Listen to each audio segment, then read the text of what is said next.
Joseph Hans a dit, au Québec, mettre les deux langues sur un même pied, c'est mettre les deux pieds sur ma langue. Alors, notre prochain invité représente les travailleurs, les travailleuses qui vivent le bilinguisme institutionnel à chaque jour.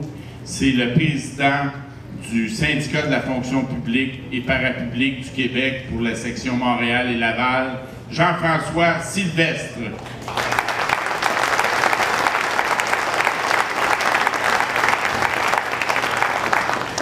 Premièrement, président régional, sinon on va me taper ses doigts.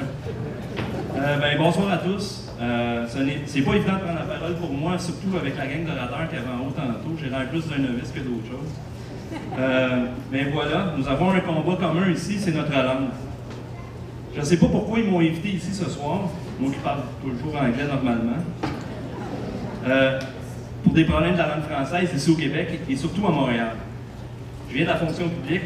Nous avons dans la fonction publique du Québec beaucoup de problèmes, même si ça ne paraît pas toujours. La preuve, quand vous appelez dans des organismes comme la CSST, le MES, le ministère de la Solidarité sociale, la RMQ, la Régie de l'assurance maladie du Québec, le MIC, le ministère des Immigrations et Communautés culturelles, voici ce qu'on entend au téléphone. Bonjour, pour le service en anglais, faites le 9. Pour le service en français, gardez la ligne.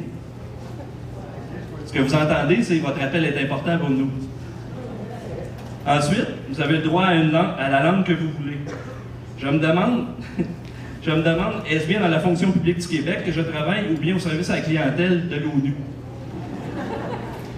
Un immigrant appelle au ministère de l'Immigration. Je vais vous donner un bon conseil à tous ceux et celles qui arrivent au Québec.